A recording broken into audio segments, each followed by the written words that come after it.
Hi, this is a how to play Quidditch video on how to build Quidditch equipment. Now, the first thing I'd like to point out is that you can purchase all of this equipment online. For example, Shooty Hoop supplies in the United States, and there's other suppliers in Europe. This video is not sponsored by them, of course. I just want to provide a DIY option for people who maybe don't have the financial resources or are not prepared to make the financial commitment to Quidditch. You're going to need at least one volleyball to serve as a quaffle and multiple dodgeballs to serve as bludgers. Those should be cheap and can be reused from other sources. Headbands can be made using scrap fabric, like for example what's on sale here at Joann's.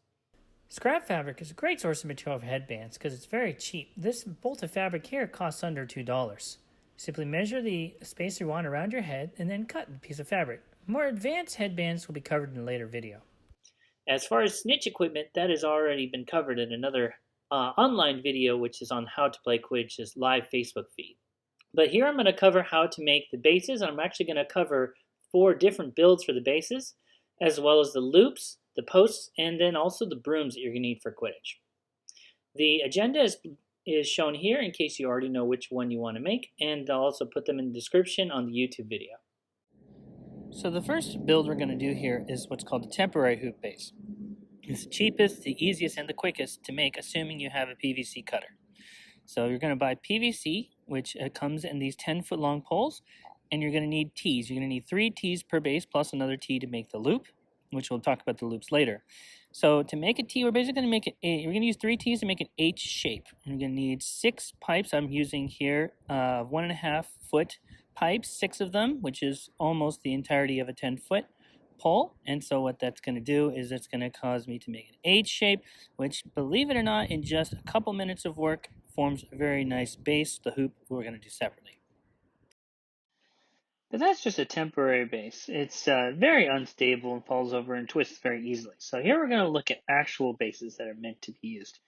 And so the first one is going to be a PVC build. Now, this is the plans for a PVC base that are available on the internet. Now, this is a really nice build, but there's a very serious problem with it. It depends on this 5-part piece here that is not typically sold in a hardware store. Now, you may have luck buying it online, but if you're gonna go to your hardware store, you're gonna have to work with what they have there. And it's rare to have those 5-part pieces. They'll have crosses, elbows, and T's more likely, but they're not likely to have that 5-part piece. So what you're gonna have to do is see what is available, and then you're gonna have to buy PVC and then potentially PVC cutter as well will be very handy. You could theoretically use a handsaw otherwise. You may need PVC glue or PVC cement in order to make this work best. And then basically you buy the pieces, you're going to arrange them out and cut the PVC to make the PVC base. This is just one possible build I'm using here. There is a potential issue with this, which is that the T's, crosses, and elbows each have a different length. So you're going to have to make sure you can't just use cookie cutter lengths to make one piece. You're going to need different lengths for each of those PVC pieces. But the good news is that this is very easy to mass produce. It's easy to make. It only really requires a PVC cutter and maybe PVC cement. And it's very easy to transport. Now, there are some downsides. It's relatively fragile, and it's ultimately not as cheap as you would think it would be.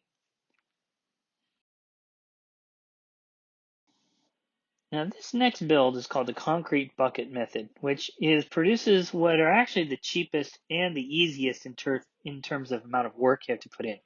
So you're going to need a pail or bucket for each of your bases. You've got a number of options here available. These nice large buckets add some mass and make sure that it'll be a little more wind resistant. You're going to need Quickcrete or some kind of concrete. Now, this is extremely cheap. As you can see, it's very affordable. A 50-pound bag of Quickcrete can be $3.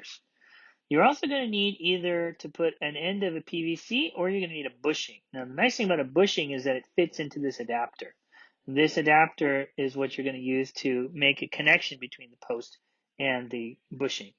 Now you make sure you're wearing a mask for when you're actually mixing the Quickcrete with the water. The amount of water that they tell you to put in is very minimal. You can add extra. It'll still harden eventually.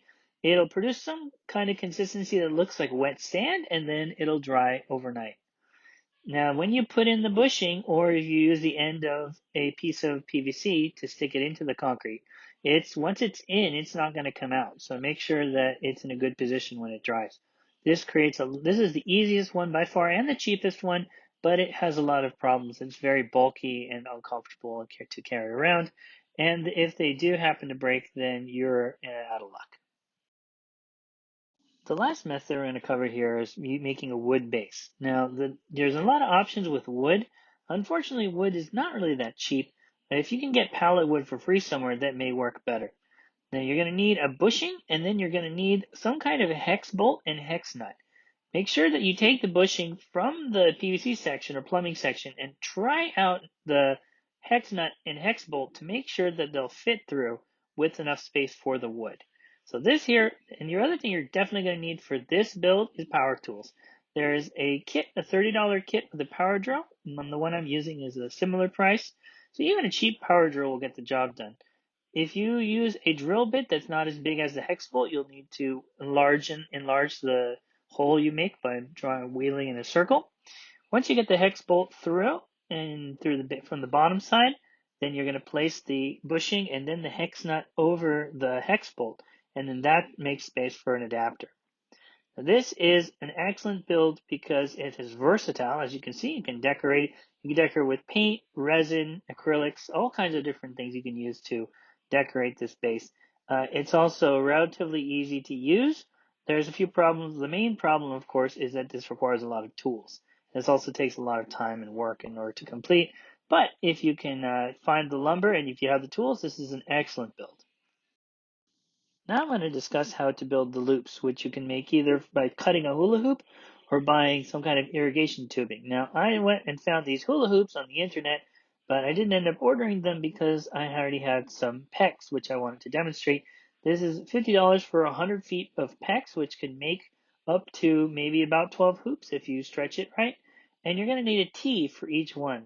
And make sure you take your T over to the PEX if you're going to do this build. Make sure it actually fits over it. As you can see here, there's some space, but that's okay. We can add some width using duct tape. So we want to make sure we measure it out so that the hoop is 34 inches in diameter on the inside. And then you cover each end in duct tape if it doesn't fit snugly into the T. You can then add more tape around the outside, and boom, you're actually done. This is actually the easiest build. If you want to add more security so that it doesn't bend or break over time, you can actually drill it through. You're going to need a drill, and then you're going to take a tiny little hex bolt and then a hex nut that fits around it. You can then, for additional safety and security, you can actually add tape around the hex bolt and hex nut after the case. Notice also, by the way, that if we are using a 3/4 inch T, there is a 3/4 to 1.5 adapter. This is what I'm using here to connect the 3/4 inch PVC to the 1.5 inch PVC of the post. The most important thing about the posts is that they match the base and the loop that you're using. So it's most common for professional Quidditch equipment to use 1.5 inch PVC, but that's because the base and the loops both use 1.5 inch PVC. If you're using a base or a loop that uses 3/4 inch PVC, consider using that as your post. If you're using a post and a loop that don't match, you're just going to need an adapter of some kind. The next thing I'm going to cover is how to make the brooms. If you're making adult brooms, you want to use 3/4 inch PVC. If you're doing it with little kids, you can use 1/2 inch PVC. Nice thing about taking a 10-foot pole and then you're cutting into 3 equal parts, each of which is 40 inches. You have a nice length of a broom right there. You may want to cover the ends either in duct tape, or if you have slip caps, you can use those. The nice thing about that is then they're good to go. Thanks for watching this How to Play Quidditch video. If you're watching this on YouTube, share in the comments which build you prefer. If you're seeing this in the How to Play Quidditch care package, I look forward to meeting your team and playing with or against you soon. Thanks, and don't forget, no bludgers!